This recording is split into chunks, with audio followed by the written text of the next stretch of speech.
嘿，今天玩玩具了吗？超级系的运动性加上真实系的装甲值，可是驾驶跟武装都太有魅力啦。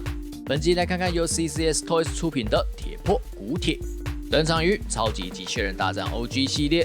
初登场只是在游戏超级机器人大战 Combat 2中以原创男主角的坐骑登场。后续这款掌机3部曲系列被合并做成 PS2 版的超级机器人大战 Impact。大分量的关卡让玩家破关之后就不会很想要开第二轮啦，因为要打很久。但偏偏那个支线还有隐藏机多数都是2选1，想走完故事跟拿特殊机体还是得打2遍以上啊。然后那个主角响介还有他的坐骑古铁都被削弱的变得没有那么好用咯，哭哭。铁破系列线稿外盒依旧，持续输出持续帅，内盒外盖彩图也持续的还好，因为重点还是在那个背面的黑白破例大图哦。古铁原始设定是亡灵系列的马克3式坐骑，列进 OG 系列之后就改成亡灵马克3的特装机，是一台特规强化然后又很难开的机体，平衡性极差，而且因为它的作战特性常常要承受不断的巨大激励，所以搞到后来只有驾驶本人很爱开啦。但是这台机体最后无法被量产，因为对于驾驶的技术需求非常的严苛，非常的不实用。另外设定上还有夜间迷彩涂装版本哦，通常会是限定贩售，非常的讨厌。外形影响，尤其是因为高耸的双肩看起来更加高大，不过头顶高大约是25公分啦。重量方面怪不得了啦，这次直接来到那么重啊，重训等级提升。对照原设定 ，CCS Toys 的外形魔感是必然的。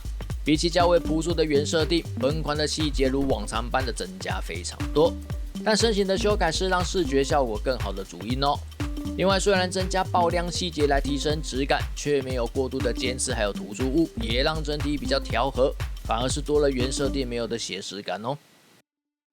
身形的修整是包含巨大肩膀的，因此若拆掉肩膀之后，就会发觉两手臂还有身躯的距离会有点远。不过应该不太会有人没事把肩膀拆掉来摆啦。而头部缩小，身躯拉长，胸部提高。还有加大加粗的双腿，若原设定的外形已经很饱满，那本款就是饱满到满出来了。另外，头部的电热角也采用透明零件哦，强调这根角会发热当成武器。涂装是全机涂装，涂好涂满，主色一改原本的亮红色，改成了金属色泽的深红色，搭配暗红色来做色块的布局。原本橘黄色的排气口区域也都改为较深的橘色涂装。白色的部分改成了浅灰色，还有水泥灰，降低了胶感，也同时增加重量感。黑色部位则是相反采用了较浅的黑灰色，而且采用雾面涂装跟全机的金属喷涂来做区隔。另外，本款在全机各处都增加了许多标示标签，以提升整体的拟真感。颈部提供了左右倾倒范围，还有往前延展的范围。头部本身的可动范围受限于那个外形啊，虽然基本可动没有问题，可是妨碍比较大，所以转动的时候要小心与其他部位来刮漆哦。整体结构是复合式构造，水平腰转会被后裙甲给妨碍，但还算够用。左右倾倒依靠中段关节，上胸并没有参与。前后弯曲跟外形有很多的联动，所以有点难说可调幅度是大还是小，因为比较像是躯干部位会被收起来。喷射背包的喷嘴有开关哦，用来强化冲刺加速时喷嘴会往外扩的视觉感。巨大的后裙甲末端可以掀起来，上端的推进器同样具备联动可调机构，也是用来强化喷嘴外扩的视觉感。另外附带提一下，所有裙甲的内侧都有精彩的内部构造，还有对应的涂装，毫不马虎。手臂就算有巨大的肩膀装甲，还是转动无碍，只是头的角要自己让一下。肩膀根部有前后上下4个方向的可调范围，还能够有限度的向外拉。巨大的肩膀有开关可以插拔哦，虽然会有刮气的危险，但可以降低摆姿势的时候零件互相干扰所带来的火气。肩膀装甲的金属接点本身有拉开的双关节，前面下方的深灰色装甲可以稍微单方向的摆动，后方2块推进器都可以上下摆动，依照动作来做调整。内侧的散装叶片也可以展开，但这边刚开合的时候很硬哦，请温柔慢慢的弄松，避免损毁。借由所有肩膀关节的帮助，即使巨大的肩膀装甲安装在身上，手臂的水平抬举仍然可以超过90度哦。反而是头部需要一让再让才不会被打到。上臂可以转动，下臂也可以转动。手臂弯曲，在下臂是侧面的时候可以超过90度，若下臂是正面的话，则可以接近180度。当然，装上肩膀装甲就会被挡到了。另外，这次手臂的弯曲关节外形做得很好哦，没有因为弯曲造成的断层感。但手腕这球形关节幅度不错，只是有一点松。本款的手手是全可动手手，前裙甲可以掀开，侧裙甲连接点是球形关节，并且可以向后展开。髋关节没有特殊的设计，但大腿前抬举可以稳稳的90度。水平抬举后裙甲会有一些妨碍，小心刮漆，所以会差一点到90度。大腿可以转动，膝盖关节跟外装甲的联动很夸张哦。除了膝盖装甲有联动之外，粗壮小腿的后侧会直接让出一个大洞，所以膝盖弯曲的幅度就这个外形来说非常的巨大。小腿外侧有一个装甲板可以掀开，但意义不明，可能是拿来散热的。前端脚掌护甲可动，也有联动机关。内侧装甲板可以掀开，脚掌可以转动。脚踝关节跟脚掌连接是 L 型，所以那个接地调整会比较轻松。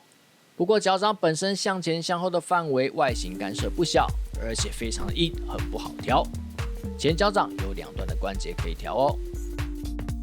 古铁的竞品近期就有一款铁技巧的合金完成品，还有一款万代的组装模型。两款的最终呈现都表示古铁这个饱满身材依然可以保有不错的可动性，而本款当然就没有落亏啦，甚至是更加着重在动作的自然程度。就成果而言，我认为是有交出不错的成绩哦。但腰部关节也确实有些保持力的隐忧，需要观察。不过整体来说，优秀之列没有问题。本款的发光机构在头部，这次仅需要一颗 CR927 型号电池即可。有两个模式，一个是一般眼镜的绿灯，在按一次开关，额头的灯就会亮起红灯。眼睛绿灯的状态下，虽然额头也会亮绿灯，但是装上头盖之后，并不会透光到前面的电热角。而红灯亮的模式下，就会透光到前面，也是用来重现发动电热角的样式哦。电热角除了预设的透明零件之外，还有附属一根发火的特效键。材质是透明软胶，有效避免零件毁损，直接替换原本的角就可以啦。并且因为是透明材质啊，所以有支援发光机构的透光，可是那个亮度不要太期待啊。左手的3点机械加农，炮管本身并没有机关，但是整块枪机有原创的展开机构哦。展开后，内侧的机件会往后延伸，不过要收纳的话，不能直接压外盖，要把露出的机件往内推。右手的主武装转轮冲角，中间的转轮可以打开哦，而且本款也有附属6发装子弹，每颗都是金属材质，可以还原原作里打爆敌人之后的帅气退弹动作。后方的击锤也不是装饰用哦，波动的时候转轮也会跟着转动。当然最重要的大装针也是机关之一，用力往内推之后会联动击锤还有转轮。扳机就是前面金属的这一块按钮，按下去，击锤跟冲角就会联动。这个机关设计非常的赞。同时也有附属互动的特效键，2块冲击特效键直接套在撞针上就可以啦。不过除了这种样式之外，还有附属一个撞针头，把小的特效键反过来后装上这个撞针头，然后2个特效键之间加一个物体，就可以重现敌人被贯穿的样貌咯。只是撞针头跟被贯穿的对象需要用个万用粘土之类的东西来做固定。双肩前端的外盖有开关可以打开，打开后里面还有2片左右翻开的外盖，在最里面则是一颗一颗的雪崩式扫荡炮，弹匣跟弹头都有做完整的涂装哦。这项武装依照原本的名称，是在致敬实际存在的 M18A1 指向性克雷摩地雷，原作的演出就是散弹式的钢珠散射。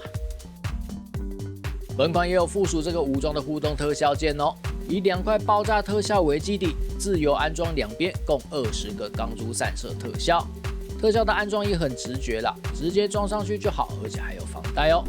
装上去的视觉效果也非常出色，非常的加分。附属的地台依然是祖传黑色，只是这次没有半透明，但上面还是有烫金字的。支架同样是金属棒，长短各一根。不过这次的可调支架底座换了哦，换成比较好调整角度的样式。